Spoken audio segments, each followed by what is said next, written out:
السلام علیکم ورحمۃ اللہ وبرکاتہ۔ ان الحمد للہ نحمده ونستعینه ونستغفره ونعوذ باللہ من شرور انفسنا وسیئات اعمالنا، من يهده الله فلا مضل له ومن يضلل فلا هادي له، واشهد ان لا اله الا الله وحده لا شريك له، واشهد ان محمدا عبده ورسوله. اما بعد فان خير الحديث كتاب الله، وخير الهدي هدي محمد صلى الله عليه وسلم، وشر الامور محدثاتها وكل محدثة بدعة وكل بدعة ضلالة وكل ضلالة في النار. يا أيها الذين آمنوا اتقوا الله حق تقاته ولا تموتن إلا وأنتم مسلمون. يا أيها الناس اتقوا ربكم الذي خلقكم من نفس واحدة وخلق منها زوجها وبث منهما رجالا كثيرا ونساء، واتقوا الله الذي تساءلون به والأرحام إن الله كان عليكم رقيبا. يا أيها الذين آمنوا اتقوا الله وقولوا قولا سديدا يصلح لكم أعمالكم ويغفر لكم ذنوبكم، ومن يطع الله ورسوله فقد فاز فوزا عظيما. اللهم نفر بكتابك قلبي واشرح به صدري وأنطق به لساني بحولك وقوتك يا أرحم الراحمين. رب اشرح لي صدري ويسر لي أمري واحلل عقدة من لساني يفقهوا قولي. أعوذ بالله من الشيطان الرجيم. بسم الله الرحمن الرحيم.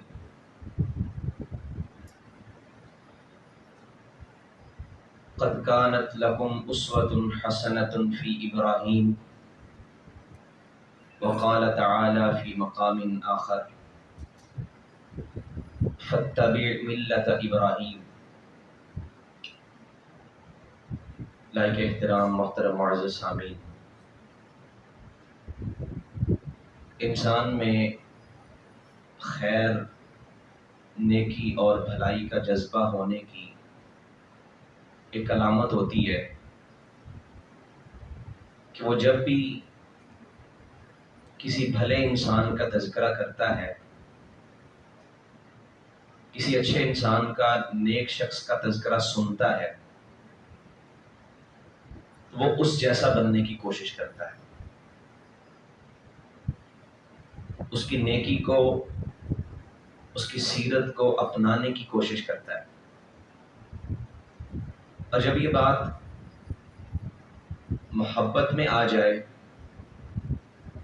تو جس کے ساتھ انسان کا کچھ قلبی لگاؤ ہو جاتا ہے، جس کے ساتھ محبت ہو جاتی ہے، تو وہ پھر اس کے جیسا بننے کی کوشش کرتا ہے، اس کے بارے میں جانتا ہے کہ یہ کیسا ہے.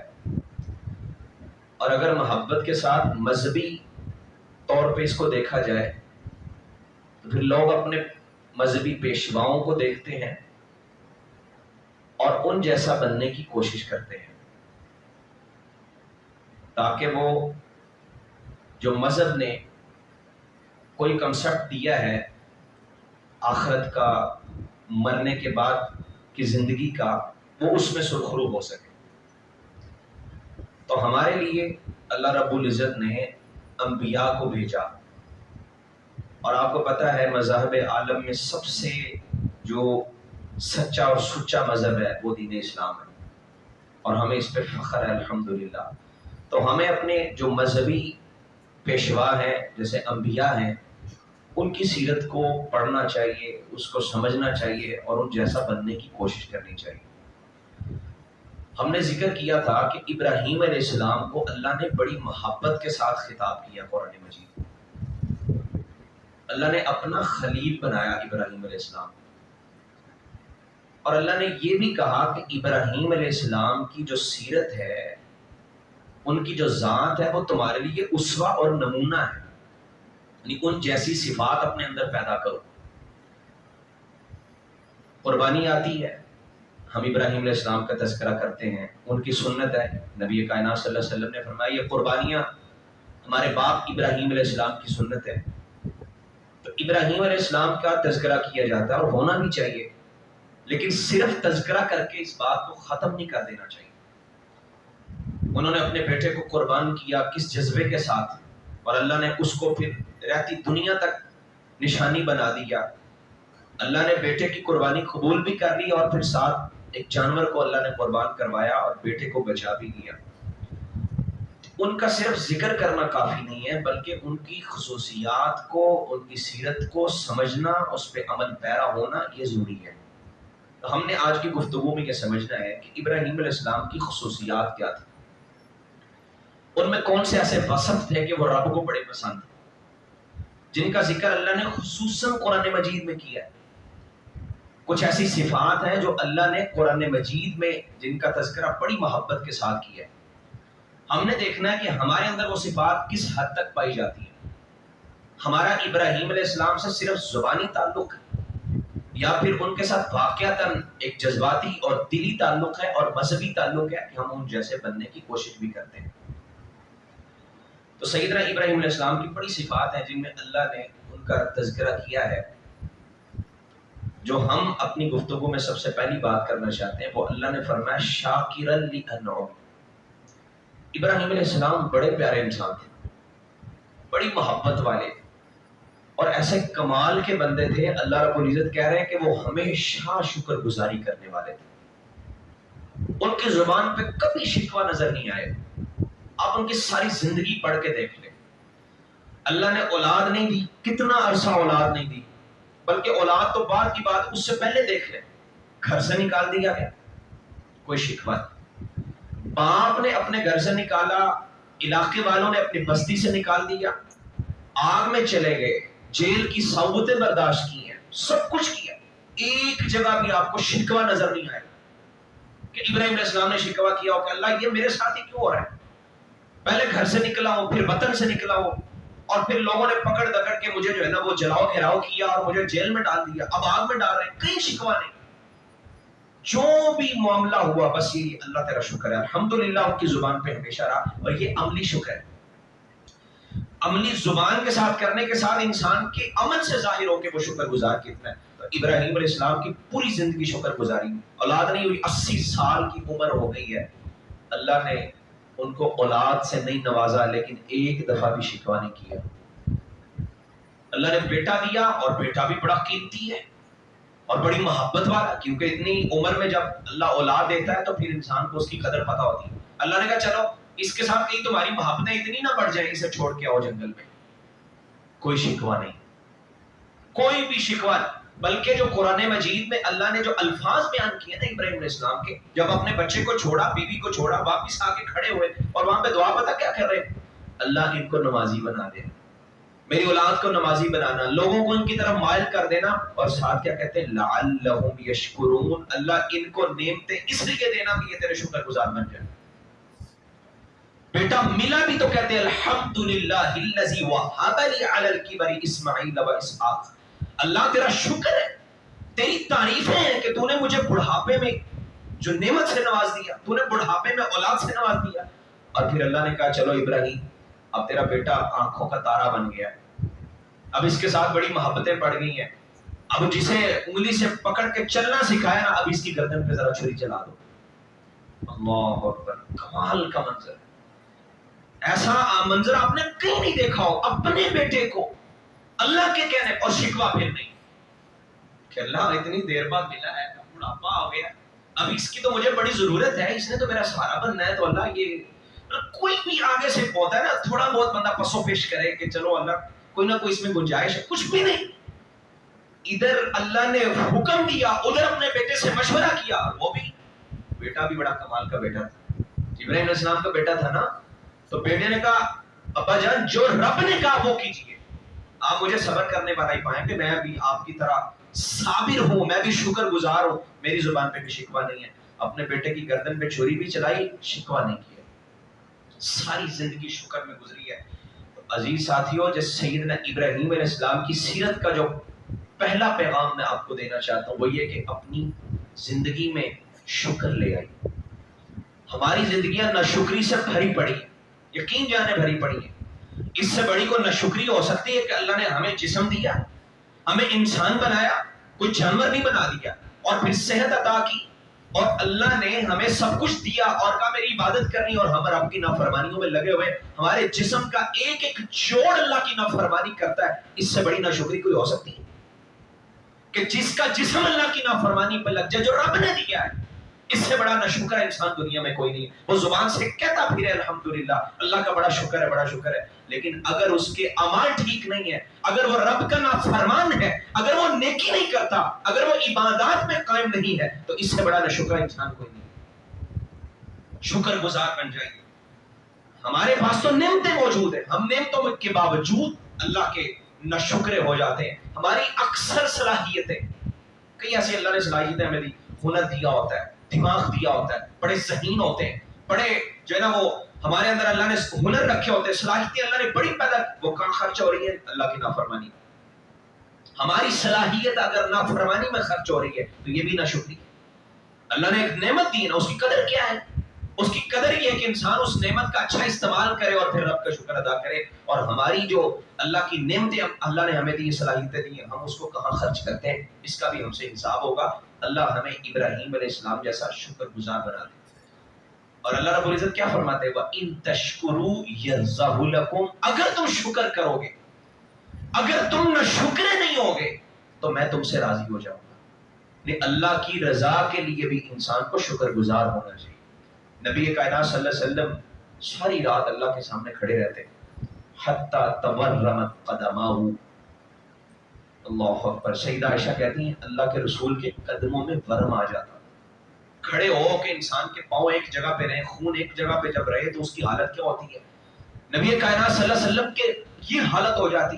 تو آپ کہتی ہیں اللہ رسول آپ اتنی زیادہ عبادت کرتے ہیں, آپ کا تو وہ گناہ ہی کوئی نہیں ہے. آپ اس وقت یہ الفاظ کہا کرتے افلا اکون عبدا شکورا, کیا میں رب کا شکر گزار نہ بنوں؟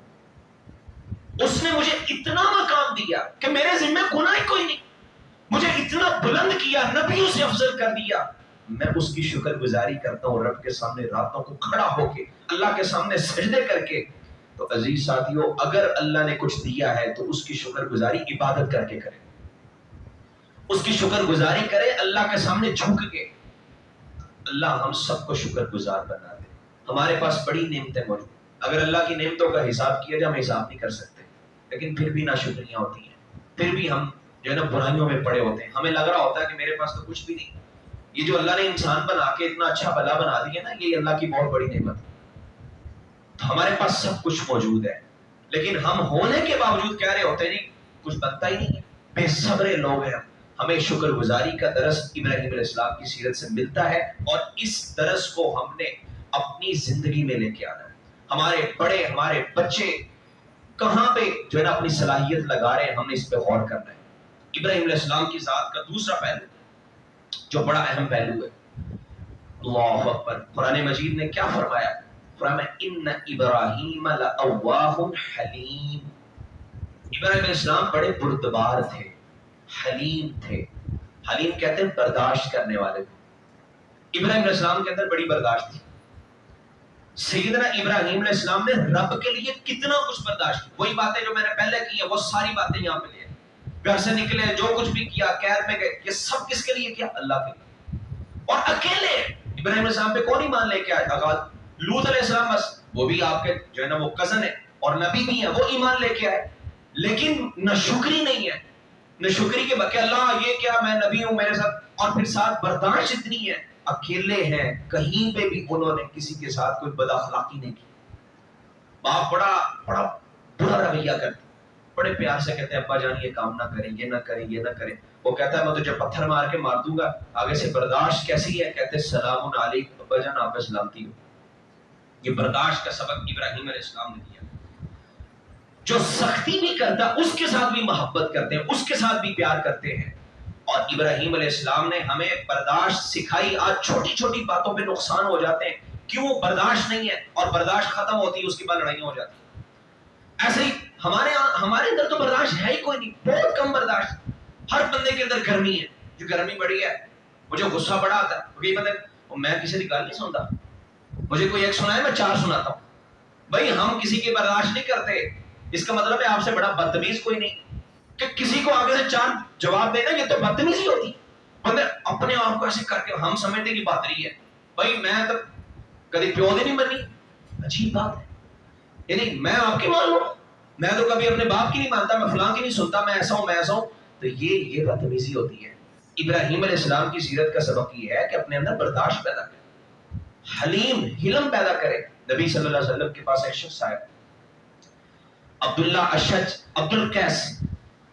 حضور صلی اللہ علیہ وسلم کے پاس آئے اور بڑی جو ہے نا وہ محبت کے ساتھ آپ نے فرمایا، اے اشج عبد القیس، اللہ تجھے بڑا پسند کرتا ہے، اللہ تیرے ساتھ محبت کرتا ہے. اور حدیث کے الفاظ کیا ہے؟ ان فیک لخصلتین یحبہم اللہ. اللہ نے تیرے اندر 2 صفتوں کو بڑا پسند کیا. وہ اتنی اللہ کو پسند ہے کہ اللہ تجھ سے محبت کرتا ہے ان کی وجہ سے. اور وہ صفات پتہ کیا ہے؟ الحلم والانات، بردباری اور برداشت. برداشت کی وجہ سے اللہ تجھ سے محبت کرتا ہے. تو برداشت ہونی چاہیے انسان کے اندر. کوئی بھی مسئلہ بن جائے اپنے اندر برداشت پیدا کرے. گھروں میں لڑائیاں ہو جاتی ہیں، میاں بیوی کے اندر جو ہے نا مسائل بن رہے ہوتے ہیں، گھر میں باپ کے ساتھ بچے کے مسائل بنے ہوتے ہیں، اور پھر جو ہے نا وہ کہیں پہ کوئی کام کر رہا ہے وہاں پہ مسائل. چھوٹی سی بات ہوئی، بندے نے برداشت ختم، چلو جی کسی نے کام چھوڑ دیا، کسی نے طلاق دے دی، کسی نے کیا کر دیا، پیچھے کیا ہوتا ہے؟ برداشت نہیں ہوتا. کسی کی بات برداشت نہیں ہوتی، کسی کا رویہ برداشت نہیں ہوتا. تو ابراہیم علیہ السلام کی زندگی کو پڑھیں، کس طرح انہوں نے برداشت کا سبق دیا، کیسے کیسے ان کی زندگی میں امتحانات آئے، کیسے کیسے لوگوں نے ان کو طعن و تشنیع کی، لیکن انہوں نے برداشت کی، کہیں بھی بد اخلاقی کا اظہار نہیں کیا. اللہ ہمارے اندر برداشت پیدا فرمائے. اور فرمایا وہ نرم دل والے تھے. یہ بھی ابراہیم علیہ السلام کی صفت ہے. تیسری صفت، اذ جاء ربہ بقلب سلیم. سلیم دل کے ساتھ اپنے رب کے پاس آئے. سلیم نرم دل، محبت والا دل، جس میں لوگوں کے لیے محبت ہوتی ہے، جس میں لوگوں کے لیے جگہ ہوتی ہے. ایسی بات بات پہ غصہ نہیں ہوتا، بڑی نرمی کے ساتھ پیش آتا ہے. تو ابراہیم علیہ السلام کو فرمایا لأواہ منیب. اواہ کہتے ہیں جو بڑا نرم دل ہوتا ہے. تو ابراہیم علیہ السلام کی نرمی آپ نے جو ہے نا ملاحظہ کر لی، کیسے باپ کے ساتھ نرمی کی. آج چھوٹے کی بات برداشت نہیں ہوتی، بڑے کی بات برداشت نہیں ہوتی. اور نرمی کیا ہوتی ہے؟ تھوڑی سی بات ہوئی آگے سے سختی دکھانا شروع کرتے ہیں. اپنے سے جو کمتر ہوتا ہے یا پھر اپنے ماتحتوں پہ لوگ فوراً سختی کرتے ہیں. نرمی اللہ کو بڑی پسند ہے. اور اللہ یہ کہتا ہے تم زمین والوں پہ نرمی کرو، میں تم پہ نرمی کروں. تم زمین والوں سے محبت کرو، میں تمہارے ساتھ محبت کروں گا. تو یہ خوبیاں ابراہیم علیہ السلام کی سیرت کی ہیں. رجوع کرنے والے، بلکہ اس سے پہلے ایک جو ہے نا وہ ان کی صفت بیان کر کے پھر اس کی طرف آتے ہیں آخری بات کی طرف. مہمان نوازی بڑی کمال کی صفت ہے. سیدنا ابراہیم علیہ السلام کی مہمان نوازی کو قرآن مجید نے بیان کیا. اور نبی کریم صلی اللہ علیہ وسلم فرماتے ہیں ان اول ضیف ابراہیم. سب سے پہلے کسی نے مہمان نوازی کی ہے تو وہ ابراہیم علیہ السلام کی. بڑے مہمان نواز تھے. کتنے مہمان نواز؟ ایک دن گھر بیٹھے ہوئے مہمان آ گئے. مہمان آئے ہیں، ہماری طرح نہیں کیا. پتہ کہاں سے ہیں، کسے ملنا ہے، خیریت سے ہیں، ٹھنڈا لیں گے گرم لیں. مرغی کھلانی ہوتی ہے اور اس کے لیے پتہ نہیں کتنا کچھ پوچھتے ہیں. اچھا جی بھوک تو نہیں ہے، اس طرح کی بات. ابراہیم علیہ السلام کے پاس مہمان ہے، پوچھا نہیں کون ہو. ہم سمجھتے ہیں کہ جسے ہم جانتے وہ مہمان ہوتا ہے، جس کے ساتھ کوئی پہچان ہو وہی مہمان ہوتا ہے. ابراہیم علیہ السلام کو بندے پتہ ہی نہیں کون ہے کون نہیں ہے، اور وہ آ کے ٹھہرے. اور قرآن کے الفاظ کیا ہیں؟ وَلَقَدْ جَاءَتْ رُسُلُنَا إِبْرَاهِيمَ بِالْبُشْرَىٰ قَالُوا سَلَامًا. صرف سلام کیا. ابراہیم السلام کے پاس لوگ آئے، سفید لباس پہنا ہوا، بڑے خوبصورت نوجوان ہیں. آ کے انہوں نے سلام کیا اور قال سلام. ابراہیم السلام نے بھی سلام کا جواب دیا. بس اتنی بات ہوئی ہے. فما لبث ان جاء بعجل حنیذ. آپ حیران ہو جائیں گے، انجان بندہ مہمان بنا ابراہیم علیہ السلام کا، جسے جانتے نہیں. سلام کے آگے کوئی بات نہیں ہوئی ہوگی، جان پہچان نہیں نکالی کہاں سے آئے ہو. فما لبث ان جاء بعجل حنیذ. جلدی سے گئے، ایک بچڑے کو ذبح کیا، اس کا گوشت بھون کے ان مہمانوں کے سامنے پیش کر دیا. فما لبث، ایک لمحے کے لیے بھی نہیں ٹھہرے، بس سلام کیا اور فوراً چلے گئے مہمان نوازی کرنے کے لیے. تو مہمان وہ ہوتا ہے جو آپ کے پاس آ جائے، وہ تو رحمت ہوتا ہے. تو مہمان نوازی ابراہیم علیہ السلام کی صفت ہے. ہم سمجھتے ہیں کہ ہمیں جانتا نہیں، تو وہ بعد میں فلما را ایدیہم لا تصل الیہ نکرہم فاوجس منہم خیفہ، ان مہمانوں نے کھانا ہی نہیں کھایا، ابراہیم علیہ السلام ڈر گئے، کیونکہ جو کوئی گھر آ کے کھانا اس زمانے میں نہ کھائے تو یہ لگتا تھا کہ بندہ نقصان پہنچائے، وہ اللہ کے فرشتے تھے اور لوط علیہ السلام کی قوم پہ عذاب لے کے آنے والے فرشتے تھے، یعنی جانتے نہیں تھے، پتا ہوتا ہے یہ فرشتے تو کبھی کھانا بناتے ہی نہ، کیونکہ فرشتے تو کھاتے نہیں، فرشتے تو نوری مخلوق، وہ تو ان چیزوں سے آزاد ہے، اللہ نے یہ احتیاجات ان کے ساتھ نہیں رکھی۔ تو بہرحال مہمان نوازی کرنا ابراہیم علیہ السلام کی سیرت کا ایک بہت بڑا سبق ہے۔ مہمان کو کوئی بھی اچھی چیز آپ پیش کر سکتے ہیں، مہمان کے لیے تکلف کرنا بھی جائز ہے۔ ہمارے ہاں دو طرح کے رویے پائے جاتے ہیں اور دونوں رویے جو ہے نا وہ اچھے نہیں ہیں۔ تیسرا رویہ اچھا ہے، وہ ہمارے یہاں کم پایا جاتا ہے، ایک یہ کہ بہت زیادہ مبالغہ اور ایک بہت زیادہ کنجوسی، یہ تو اللہ کو پسند نہیں۔ ایک کو مہمان آ گیا، ایسے اتنے کھانے بنا دیے، کوئی 4-5 ڈشیں بنا دی، اس نے ایک کھائی اور باقی کا بچ گیا۔ کسی ہوٹل پہ گئے، وہاں پہ جا کے فلاں بھی آرڈر کر دیا، فلاں بھی آرڈر کر دیا، وہ سارا کچھ بچا ہوا ہے، یہ طریقہ ٹھیک نہیں۔ دوسرا یہ کہ کوئی بندہ آ جائے، اسے کم از کم بندہ بہت نہیں پلا، وہ بھی نہیں پلانی، کم از کم میٹھا پانی اس کو دے دیں، آپ کے پاس اگر کچھ ہے ٹھنڈا پانی اسے پلا دیں، کچھ پیش کر دیں، مہمان نوازی ہو جائے، یہ بھی نہیں کرتے کئی بندے۔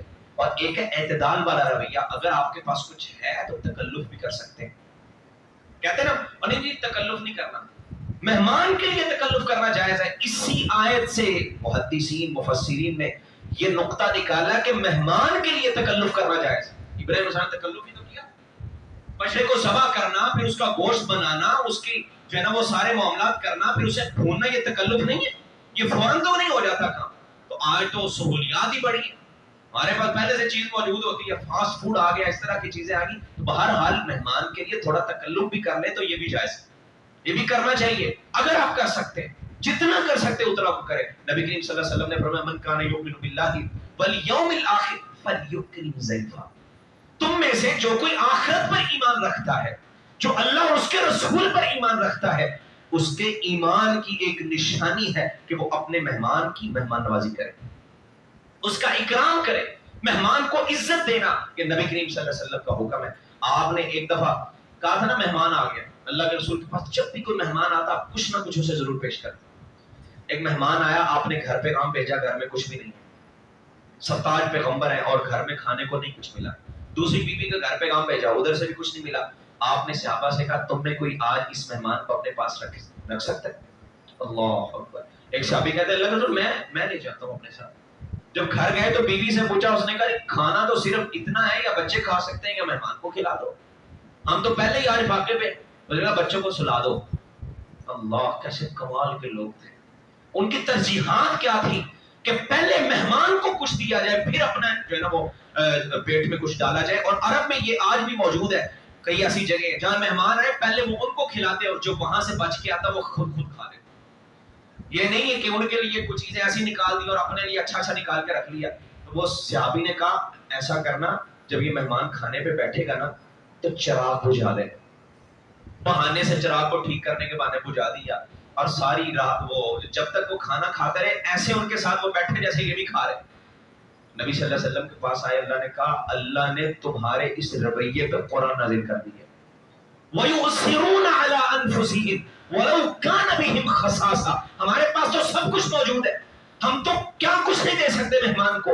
نبی صلی اللہ علیہ وسلم نے جب ان کا رویہ دیکھا اور قرآن کی آیت سنائی، کہتے اللہ نے کہا کچھ ایسے لوگ بھی ہوتے ہیں جو تنگ دستی کے باوجود بھی اپنے پہ دوسروں کو ترجیح دیتے، جن کے پاس گھر میں ایک وقت کا کھانا ہے، یا خود کھا لیں گے مہمان کو کھلا دیں، وہ مہمان کو کھلاتے خود نہیں کھاتے، خود نہیں کہتے کہ نہیں میں کھا لوں۔ تو مہمان کی عزت کرنا، اکرام کرنا، اس کے لیے تکلف کرنا، یہ جو ہے نا نبی صلی اللہ علیہ وسلم کا حکم ہے، آپ کی تعلیم ہے اور ابراہیم علیہ السلام کی سیرت کا سبق ہے۔ تو مہمان کا اکرام کرنا چاہیے۔ دعوت کے بارے ویسے بڑی بات کی جا سکتی ہے، ہمارے ہاں اس میں اور بھی بڑی چیزیں پائی جاتی ہیں۔ کسی کا مہمان بننے کے بارے اگر کوئی دعوت ہے، نبی صلی اللہ علیہ وسلم نے فرمایا دعوت کو قبول کرے۔ جو دعوت قبول نہیں کرتا وہ اللہ اور اس کے رسول کا نافرمان ہے۔ اگر نہیں جا سکتے گزر پیش کر دیں، میسج کر دیں، کال کر دیں، اور اگر کوئی مہمان آ جائے تو پھر اس کا اکرام کریں۔ تو ابراہیم علیہ السلام کی یہ صفات، اور آخری بات میں کر کے اپنی بات کو ختم کرتا ہوں، ابراہیم علیہ السلام کی بہت بڑی صفت، میں قدم قدم پر جب بھی کوئی مسئلہ بنتا تو لوٹتے تو اللہ کی طرف لوٹتے تھے. انہوں نے کبھی بھی کسی اور کی طرف رجوع نہیں کیا. جب بھی کوئی مسئلہ بنا اللہ کی طرف, اپنے مسائل کو رب کے سامنے پیش کیا. ہم بڑے کمزور ہیں, بڑے کمزور ہیں, یقین جانے.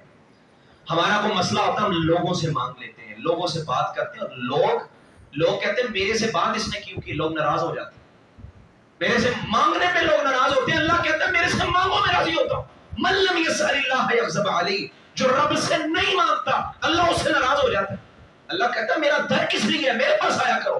ہمیں نظر آ رہا ہوتا ہے کہ نہیں وسائل نہیں ہے, رب وسائل کا محتاج نہیں. ابراہیم علیہ السلام نے جب بھی یہ سبق دیا ہمیں کہ وسائل رب پیدا کرتا ہے, یہ ابراہیم علیہ السلام کا سبق ہے. المنیب ان کی صفت قرآن نے بیان کی ہے, اور منیب کہتے ہیں جس کا دل رب سے لگ جائے, جو ہر جگہ پہ اللہ کے ساتھ لگا ہو. ابراہیم علیہ السلام کو گھر والوں نے گھر سے نکالا, کہتے ہیں اللہ انی ذاہب الی ربی سیہدین, اللہ میں تیری طرف ہی جاؤں گا, تو ہی لے جا جہاں لے کے جائے. علاقے سے نکلے, گھر سے نکلے, کہتے ہیں اللہ تیری طرف ہی جانا ہے. یہ اللہ کی طرف لوٹے.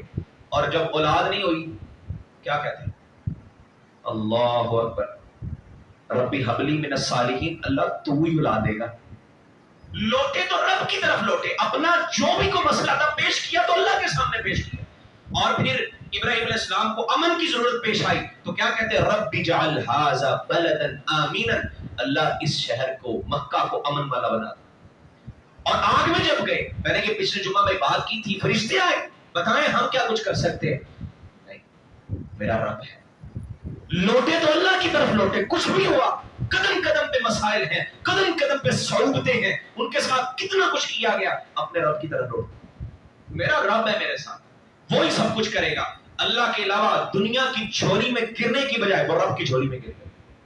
اور ہماری حالت کیا ہے, تھوڑا سا مسئلہ بنا نہیں, ادھر سے ساتھ ہی تعویذ گنڈے شروع ہو جاتے. ابھی یہ کراچی میں طوفان کا جو ہے نا وہ مسئلہ بنا ہوا ہے, اللہ تعالیٰ حفاظت فرمائے, اللہ ایسی آفات سے ہم سب کو بچا کے رکھے. آج کے زمانے کے لوگ ایسے بد عقیدگی کا شکار ہو گئے. لوگ کہتے ہیں جی وہ عبداللہ شاہ غازی رحمت اللہ علیہ, ان کے دربار کی وجہ سے, ان کی وجہ سے طوفان مڑ گیا.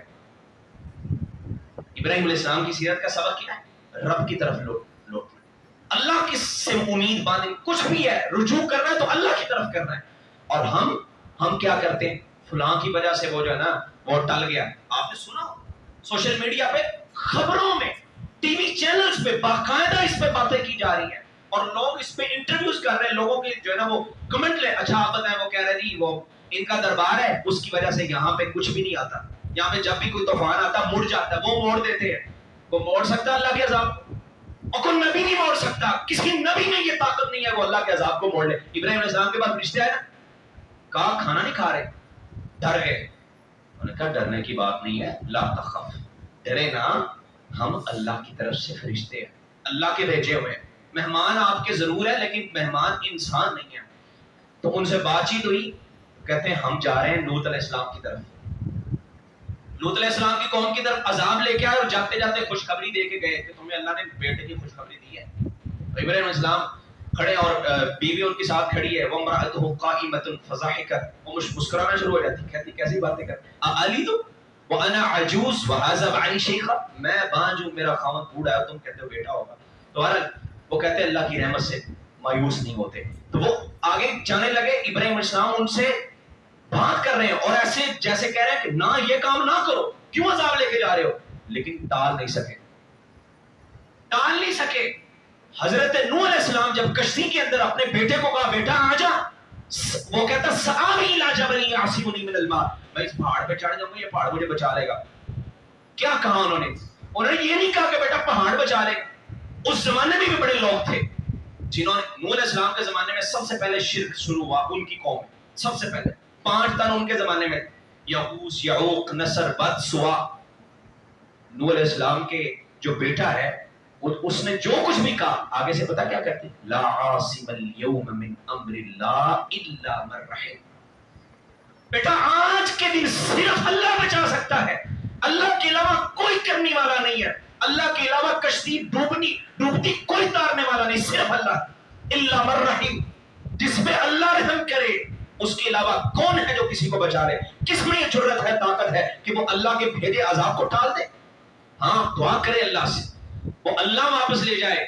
کوئی نبی کوئی ولی یہ طاقت نہیں رکھتا کہ وہ اللہ کے عذاب کو کہیں اس کو ہم پیچھے کر دیں گے۔ عبداللہ شاہ غازی کیا حیثیت رکھتا ہے کہ وہ اللہ کے وہ ایک قبر میں پڑا شخص ہے اور ہم کہیں کہ وہ اللہ کے عذاب کو پیچھے لے گیا؟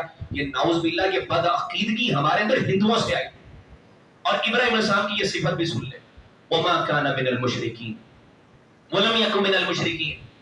اللہ کہتا ہے وہ شرک نہیں کرتے تھے، وہ بڑے کمال کے بندے۔ پچھلی بات ہمارے جمعہ میں ہوئی توحید کی بات، تو شرک کی بات بھی ذرا کر لینی چاہیے۔ ابراہیم علیہ السلام شرک نہیں کرتے تھے، جب بھی مسئلہ بنتا اللہ کو ایک ماننا۔ کسی سے انہوں نے یہ لوری لگائی کہ وہ میری جولی بھر دے گا، فلاں کشتی تار دے گا، فلاں جو ہے نا خزانے بخش دے گا، فلاں غوث اعظم فلاں جو ہے نا یہ کر دے گا یہ کر دے گا۔ انہوں نے سب کچھ رب سے رکھا۔ اور یہ آج کے زمانے کا مشرک اتنا بدتر مشرک ہے، اتنا گندا اور خلیص مشرک ہے۔ اس زمانے کے مشرک پتہ کیا ہوتے تھے؟ قرآن مجید میں اللہ نے کیا فرمایا؟ فرمایا جب کبھی کشتی میں سوار ہوتے ہیں، وہ کشتی جاری ہوتی ہے ایسے بڑی موج میں اور یہ بڑے خوش ہو رہے ہوتے ہیں، وَجَرِينَ بِهِ بِرِيحٍ طَيِّبَةٍ، جب اچھی ہوائیں چلتی ہیں اور خوش ہو رہے ہو، جاءتها ريح عاصف وجاءهم الموج من كل مكان وظنوا انهم احيط بهم۔ جب کبھی ایسی ہوا آتی ہے جو تیز اور تند ہوتی ہے جس میں کشتی ہچکولے کھانا شروع کر دیتی ہے، تو یہ اب گمان کر رہے ہوتے اب نہیں بچنا، اب کام خراب ہو۔ یہ اللہ کن کی بات کر رہے ہیں؟ مشرکین کی، جن کو ہم کہتے ہیں مشرکین مکہ نے یہ کیا۔ مشرکین مکہ یہ تھے جن کو اللہ نے قرآن میں بار بار ذکر کیا۔ مشرکین مکہ وہ سب سے بدتر مشرک ہم ان کو سمجھتے ہیں، اور میں سمجھتا ہوں وہ مشرک آج کے زمانے کے مشرک سے بہتر مشرک۔ کیوں؟ آگے سنیں آیت، وَظَنُّوا أَنَّهُمْ أُحِيطَ بِهِمْ دَعَوُا اللَّهَ مُخْلِصِينَ لَهُ الدِّينَ۔ جب ان کو لگ جاتا ہے اب کوئی چارہ نہیں، اب مر گئے، دعوا اللہ، وہ اللہ کو پکارتے مخلصین، خالص ہو کے۔ کسی نے غوث اعظم کو نہیں پکار، کسی نے کسی کو داتا نہیں کہتا۔ ان کے پاس نہیں تھا کچھ، لات بھی ہے، منات بھی ہے، عزا بھی ہے، یعوق بھی ہے، نصر بھی ہے، ود بھی ہے، سوا بھی ہے، سارے موجود ہیں۔ انہوں نے اپنے بڑے بت بنا رکھے ہیں، کوئی بڑے ہیں کوئی چھوٹے ہیں۔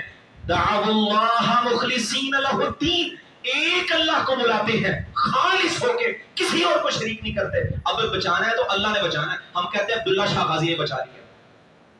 کیسا بد عقیدہ ہو گیا مسلمان، اتنا کچے دھاگے کی طرح ہمارا عقیدہ ایسے ٹوٹ جاتا ہے۔ فلاں نے بچا لیا، اب کچھ مسئلہ بنے گا فلاں جولی بھر دے گا، فلاں بیٹا دے دے گا، فلاں یہ کرے گا وہ کرے گا۔ مشرکین مکہ کی اللہ بات کرتا ہے، دعوا اللہ، وہ پکارتے تو مخلصین لہ، صرف رب کہتے اب اللہ بچائے۔ وہ بعد کی بات ہے، لئن انجیتنا، کہتے اللہ اگر تو نجات دے دینا تیرے بن جائیں، پھر تو ہی ہے، تیرے سوا کوئی نہیں ہے۔ فلما انجاهم اذا هم يبغون في الارض بغير الحق، جب ہم ان کو نجات دے دیتے، کشتی پار لگا دیتے، پھر ساتھ یہ ناحق اللہ کے ساتھ جو ہے نا، وہ ناحق کا کیا مطلب؟ سرکشی کرتے ہیں، یعنی رب سے ساتھ کسی اور کو بھی شریک بناتے۔ کم از کم بیماری میں پریشانی میں تو رب کو بلاتے ہیں نا۔ وہ ہم بیماری اور پریشانی میں کہتے ہیں فلاں کرے گا، فلاں کرنے والا، فلاں بننے والا، یا علی مدد، فلاں مدد، فلاں مدد۔ تو ابراہیم علیہ السلام کے بارے اللہ نے کیا کہا؟ وما کان من المشرکین، وہ مشرک نہیں تھے، شرک سے بچ کے رہے، پوری زندگی شرک سے بچ کے رہے۔ ایوب علیہ السلام کو بیماری آئی، لوگوں نے ان کو باتیں کی، گھر والے چھوڑ کے چلے گئے، ان کی جائیداد ختم ہو گئی، لیکن کیا کہتے ہیں؟ ربی انی مسنی الضر، اللہ بیماری سے شفا دے گا تو تو ہی دے سکتا، کوئی اور ایسا نہیں ہے جو شفا دے۔ ہاں ڈاکٹر کے پاس جانا، دعا کروانا، یہ ساری چیزیں اسباب ہیں، لیکن توکل اور جو آخری چیز ہے یعنی شفا ملنی کہاں سے ہے؟ وہ صرف اللہ سے۔ امید آپ کی صرف رب پہ ہونی چاہیے۔ تو ابراہیم علیہ السلام کیا کہتے ہیں؟ ابراہیم صاحب کہتے ہیں اللہ وجنبنی وبنی ان نعبد الاصنام، اللہ مجھے بھی بچا لینا، میری اولاد کو بھی بتوں کی پوجا سے بچا لینا، ہمیں شرک سے بچا لینا۔ تو اس لیے نبی کریم صلی اللہ علیہ وسلم بھی دعا سکھایا کرتے، اللہ اللہ ربی لا اشرک بہ شیئا، یہ دعا کیا کرے، شرک سے بچنے کی دعا نبی کریم صلی اللہ علیہ وسلم نے سکھائی ہے۔ تو عزیز ساتھیو، اللہ رب العزت کے ساتھ کسی کو شریک ٹھہرانا یہ کبیرہ گناہوں میں سے ایک گناہ، اور یہ اللہ نے کبھی معاف نہیں کرتا۔ ان اللہ لا یشرک، ان اللہ لا یغفر ان یشرک بہ، اللہ شرک کبھی معاف نہیں کرے گا۔ ہم کہتے ہیں اس نے طوفان کو پلٹ دیا، اور وہ ایک تقریر سن رہا تھا میں ایک مولوی صاحب کی، وہ کہہ رہے ہیں، کہتے ہیں آپ کو پتا ہے طوفان اب واپس ہو رہا ہے، یہ عبداللہ شاہ غازی کی وجہ سے ہو رہا ہے۔ قرآن کہتا ہے امن یجیب المضطر اذا دعا، ذرا بتاؤ تو صحیح کون ہے جو لاچار، بے یار و مددگار، بے کس، بے بس، مجبور، مقہور، اس کی مدد کون کرتا ہے؟ کون ہے امن یجیب المضطر اذا دعا؟ کون ہے جو اس کی مصیبت کو دور کر دیتا ہے، جو کسی لاچار کی مدد کر دیتا ہے؟ الہ مع اللہ، اللہ کے علاوہ بھی کوئی ہے؟ کون ہے جو اللہ کے آئے ہوئے عذاب کو پلٹ دے؟ کسی میں ہمت ہے؟ کسی میں یہ جرأت اور طاقت ہے کہ وہ اللہ کے آئے ہوئے عذاب کو لوٹا دے؟ یہ صرف اللہ کر سکتا ہے۔ اور نبی کریم صلی اللہ علیہ وسلم نے کیا فرمایا تھا؟ جب بھی کبھی مدد مانگنی ہے فاستعن باللہ، ہمیشہ جب مدد مانگنی ہے تو اللہ سے مانگنی، کسی اور سے مدد نہ مانگنا، اللہ کے علاوہ کسی اور کو کبھی نہ پکارنا۔ اللہ کے علاوہ یہ جو ہم نے دوسرے تیسرے بنا رکھے ہیں یہ کچھ بھی نہیں کر سکتے۔ قل من ينجيكم من ظلمات البر والبحر، بتاؤ کون ہے؟ اللہ بار بار یہ کہتا ہے من، کون ہے؟ ينجيكم، جو تمہیں نجات دے زمین کی جو خشکی ہے اور تری ہے اس کے عذاب سے، یعنی طوفان سے، سیلاب سے، زلزلے سے۔ کون ہے تمہیں جو بچا سکتا ہے؟ صرف اللہ۔ اللہ کے علاوہ کوئی ہے؟ تو اللہ نے بار بار یہ چیزیں قرآن مجید میں بیان فرمائی ہیں۔ اللہ ہمیں شرک سے محفوظ فرمائے، اللہ ایسی بد عقیدگیوں سے ہماری حفاظت فرمائے جو ہمارے اندر آ گئی۔ ہم نے بھی عقیدے بنا لیے، فلاں کی وجہ سے اس کی کشتی تار کی، فلاں کی وجہ سے یہ ہوا، آج فلاں ادھر موجود ہے نا، ادھر یہ بھی نہیں ہوتا، فلاں بھی نہیں ہوتا، تو یہ سارا کچھ رب سے ہوتا ہے۔ اللہ ہمیں یقین پختہ کر دے، اور اللہ ہمیں سیدنا ابراہیم علیہ السلام کی صفات کو اپنانے کی توفیق دے۔ کچھ بھی بنا اللہ کی طرف، شرک نہیں کیا۔ آج کل اولاد نہیں ہو رہی ہوتی، بندے جذباتی تعلق ہوتا ہے، پریشان ہو جاتے ہیں، کچھ نہ کچھ تو کرو۔ عیسائیوں کے پاس دم کروانے چلے جاتے ہیں، بد عقیدہ لوگوں کے پاس چلے جاتے ہیں، جادو کا سہارا لے لیتے ہیں۔ تو یہ ساری چیز ابراہیم علیہ السلام نے سبق کیا دیا؟ لوٹو تو اللہ کی طرف، وہ کہیں بھی گیا لوٹا تو میرے پاس آیا۔ بس یہی ایک بات اچھی ہے میرے ہر جائے کی، جہاں بھی آپ ہیں اپنی ہر چیز رب کی طرف لوٹائیں، اللہ سے مانگے، اللہ سے جڑ جائیں، اس کی ذات کے ساتھ پکے ہو جائیں۔ اللہ ہمارے عقیدے کی اصلاح فرمائے، اللہ ہمیں سیدنا ابراہیم علیہ السلام کی سیرت کو اپنانے کی توفیق عطا فرمائے۔ اقول قولی ھذا وآخر دعوانا الحمدللہ۔